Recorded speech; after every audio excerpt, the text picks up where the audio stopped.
ಎಲ್ರಿಗೂ ನಮಸ್ಕಾರ. ನಾನು ನಿಮ್ಮ ವೀಣಾ ಸತೀಶ್. ಇವತ್ತು ಉಡುಪಿ ಅಥವಾ ಮ್ಯಾಂಗ್ಳೂರು ಸ್ಟೈಲಲ್ಲಿ ಸಿಗಡಿ ಸಾಂಬಾರು ಯಾವ ರೀತಿ ಮಾಡೋದಂತ ನೋಡ್ಕೊಂಬರೋಣ, ಅಥವಾ ಫ್ರಾನ್ಸ್ ಕರಿ.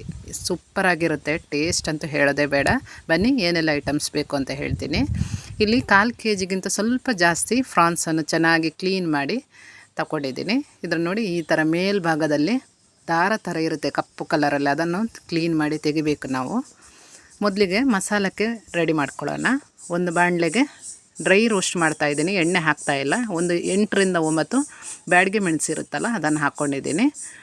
ಇದನ್ನು ಚೆನ್ನಾಗಿ ಫ್ರೈ ಮಾಡಬೇಕು. ಇದ್ರ ಜೊತೆಗೇ 1 ಸ್ಪೂನಷ್ಟು ಧನಿಯಾ ಬೀಜ ಇರುತ್ತೆ, ಅಂದರೆ ಕೊತ್ತಂಬರಿ ಬೀಜ ಇರುತ್ತಲ್ಲ, ಅದನ್ನು ಹಾಕ್ಕೊಂಡಿದ್ದೀನಿ. ಅರ್ಧ ಸ್ಪೂನಷ್ಟು ಜೀರಿಗೆಯನ್ನು ಹಾಕ್ಕೊಂಡಿದ್ದೀನಿ. ಒಂದು 10 ಕಾಳಷ್ಟು ಮೆಂತ್ಯವನ್ನು ಹಾಕ್ಕೊಂಡಿದ್ದೀನಿ. 1/4 ಸ್ಪೂನಷ್ಟು ಪೆಪ್ಪರನ್ನು ಹಾಕ್ಕೋಬೇಕು. 1/4ರಿಂದ ಅರ್ಧ ಸ್ಪೂನ್ ಹಾಕಿದರೆ ಸಾಕು, ತುಂಬ ಜಾಸ್ತಿ ಹಾಕ್ಕೋಬೇಡಿ. ಇದನ್ನು ಚೆನ್ನಾಗಿ ಫ್ರೈ ಮಾಡಬೇಕು. ಫ್ರೈ ಮಾಡಿದ ನಂತರ ನೋಡಿ, ಒಂದು 3/4 ಭಾಗದಷ್ಟು ಕಾಯಿ ತುರಿಯನ್ನು ತಗೊಂಡಿದ್ದೀನಿ. ಅರ್ಧ ಈರುಳ್ಳಿಯನ್ನು ತಗೊಂಡಿದ್ದೀನಿ. ಲಿಂಬೆ ಗಾತ್ರದಷ್ಟು ಹುಣಸೆ ಹಣ್ಣನ್ನು ತಗೋಬೇಕು. ತುಂಬ ಹುಳಿ ಹಾಕೋಬೇಡಿ, ಮೀನಿಗೆ ಹಾಕ್ತೀವಲ್ವ ಅಷ್ಟು ಹುಳಿ ಬೇಡ. 3ರಿಂದ 4 ಎಸಳಷ್ಟು ಬೆಳ್ಳುಳ್ಳಿಯನ್ನು ತಗೋಬೇಕು. ಸ್ವಲ್ಪ ಅರಿಶಿನನು ಜೊತೆಗೆ ಹಾಕ್ಕೊಳ್ಳಿ. ಈ ಥರ ನುಣ್ಣಗೆ ನೈಸ್ ಪೇಸ್ಟ್ ಆಗಬೇಕು, ತರಿ ಆಗಬಾರ್ದು, ನೈಸಾಗಿ ಪೇಸ್ಟ್ ಮಾಡ್ಕೋಬೇಕು. ಇದನ್ನು ಒಂದು ಮಣ್ಣಿನ ಪಾತ್ರೆಗೆ ಹಾಕ್ತಾಯಿದ್ದೀನಿ. ನಾನಿವತ್ತು ಮಣ್ಣಿನ ಪಾತ್ರೆಯಲ್ಲಿ ಏನು ಫ್ರಾನ್ಸ್ ಕರಿಯನ್ನು ಮಾಡಿ ತೋರಿಸ್ತಾ ಇದ್ದೀನಿ. ಇದರಲ್ಲಿ ಮೀನು ಸಾಂಬಾರೆಲ್ಲ ಈ ಪಾತ್ರೆಯಲ್ಲಿ ಹೆಚ್ಚಾಗಿ ಉಡುಪಿ ಮ್ಯಾಂಗ್ಳೂರು ಕಡೆ ಎಲ್ಲ ಮಾಡ್ತಾರೆ. ಏನು ನಾನ್ ವೆಜ್ ರೆಸಿಪಿಯನ್ನು ಹೆಚ್ಚಾಗಿ ಮಣ್ಣಿನ ಪಾತ್ರೆಯಲ್ಲಿ ಮಾಡ್ತಾರೆ. ಈಗ ಇದಕ್ಕೆ ಸ್ವಲ್ಪ ಈರುಳ್ಳಿಯನ್ನು ಹಾಕ್ಕೋಬೇಕು. ಈರುಳ್ಳಿ ಹಾಕಿದ ನಂತರ ನೀರಿನ ಹದ ಚೆನ್ನಾಗಿ ನೋಡಿ ಹದ ಮಾಡ್ಕೊಳ್ಳಿ ನೀವು. ಅಂದರೆ ಸ್ವಲ್ಪ ತೆಳುವೂ ಇರಬಾರ್ದು, ಹಾಗೆಯೇ ದಪ್ಪನೂ ಇರಬಾರ್ದು, ಮೀಡಿಯಮ್ ಆಗಿ ಇರಬೇಕು. ತುಂಬ ದಪ್ಪ ಇದ್ರೂ ಚೆನ್ನಾಗಿರಲ್ಲ.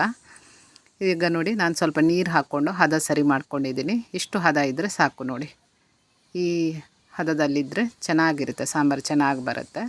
ಇದಕ್ಕೆ ಈಗಲೇ ಉಪ್ಪನ್ನು ಹಾಕ್ಕೊಂಡ್ರೆ ಆಯಿತು. ಉಪ್ಪು ನೋಡಿ ಹಾಕ್ಕೋಬೇಕು. ಹಾಗೆಯೇ ಹುಳಿ ಏನು ಹುಣಸೆಹಣ್ಣು ರಸ ಇದೆಯಲ್ಲ, ಅದನ್ನು ಹಾಗೆ ಎಷ್ಟು ಬೇಕೋ ಅಷ್ಟು ನೋಡಿ ಹದ ಮಾಡಿಕೊಂಡ್ರೆ ಆಯಿತು. ಇದು ಚೆನ್ನಾಗಿ ಈ ಥರ ಕುದಿ ಬರಬೇಕು. ಕುದಿ ಬಂದ ನಂತರ ನಾವು ಫ್ರಾನ್ಸನ್ನು ಹಾಕ್ಕೋಬೇಕು. ಸಿಗಡಿಯನ್ನು ಮೊದಲೇ ಹಾಕ್ಕೊಳ್ಳೋದಲ್ಲ, ಯಾಕಂದರೆ ಸಿಗಡಿ ಬೇಗ ಬೆಂದೋಗುತ್ತೆ. ಒಂದು 5 ನಿಮಿಷ ಸಾಕು ಫ್ರಾನ್ಸ್ ಬೆಂದು ಹೋಗೋಕ್ಕೆ. ಹಾಗಾಗಿ ಮೊದಲೇ ಮಸಾಲನ ನಾವು ಚೆನ್ನಾಗಿ ಕುದಿಸ್ಕೋಬೇಕು. ಏನು ಸಿಗಡಿ ಹಾಕಿದ ನಂತರ ಮಸಾಲ ಕುದಿಯೋಕ್ಕೆ ಬಿಟ್ಟರೆ ಅದು ತುಂಬ ಒಂಥರ ರಬ್ಬರ್ ಥರ ಆಗುತ್ತೆ, ತುಂಬ ಹೊತ್ತು ಬೆಂದೋದ್ರೆ. ಈಗ ಚೆನ್ನಾಗಿ ಕುದಿ ಬರೋಕ್ಕೆ ಬಿಡಬೇಕು. ಸಿಗಡಿ ಹಾಕಿದ ನಂತರ ಒಂದು 5ರಿಂದ 6 ನಿಮಿಷ ಚೆನ್ನಾಗಿ ಕುದಿ ಬಂದರೆ ಸಾಕು, ನಿಮಗೆ ಸೂಪರಾದ ಸಿಗಡಿ ಮಸಾಲ ರೆಡಿ ಆಗುತ್ತೆ. ಪ್ರಾನ್ಸಲ್ಲಿ ನೀವು ಯಾವ ರೀತಿಯ ಕರಿ ಮಾಡಿದ್ರೂ ಅದ್ರ ಟೇಸ್ಟ್ ಅಂತೂ ಸೂಪರ್ ಅಂತ ಹೇಳ್ಬೋದು. ಈ ಸಾಂಬಾರು ಹಾಗೆ, ನೀವು ಸಿಗಡಿಗಿಂತ ಈ ಸಾಂಬಾರು ತಿನ್ನೋದೇ ರುಚಿ, ಅಷ್ಟು ಚೆನ್ನಾಗಿರುತ್ತೆ, ರುಚಿ ಕೊಡುತ್ತೆ ಅದು. ಬಾಯ್ಲ್ಡ್ ರೈಸ್ ಜೊತೆ ಒಳ್ಳೆಯ ಕಾಂಬಿನೇಷನ್ ಅಂತ ಹೇಳ್ಬೋದು. ಹಾಗೆಯೇ ವೈಟ್ ರೈಸ್ ಅಥವಾ ನೀರು ದೋಸೆ ಅಥವಾ ಉದ್ದಿನ ದೋಸೆ ಎಲ್ಲ ಇರುತ್ತಲ್ಲ, ಇದ್ರ ಜೊತೆ ಇದು ಚೆನ್ನಾಗಿರುತ್ತೆ. ಈ ಪ್ರಾನ್ಸ್ ಸಾಂಬಾರು ಇರುತ್ತಲ್ವ, ಒಳ್ಳೆಯ ಕಾಂಬಿನೇಷನ್ ಅಂತಲೇ ಹೇಳ್ಬೋದು ನಾವು. ನೀವು ಕೂಡ ಈ ರೆಸಿಪಿಯನ್ನು ಟ್ರೈ ಮಾಡಿ ಕಮೆಂಟ್ ಸೆಕ್ಷನಲ್ಲಿ ಹೇಗೆ ಬಂದಿದೆ ಅಂತ ನನಗೆ ತಿಳಿಸಿ.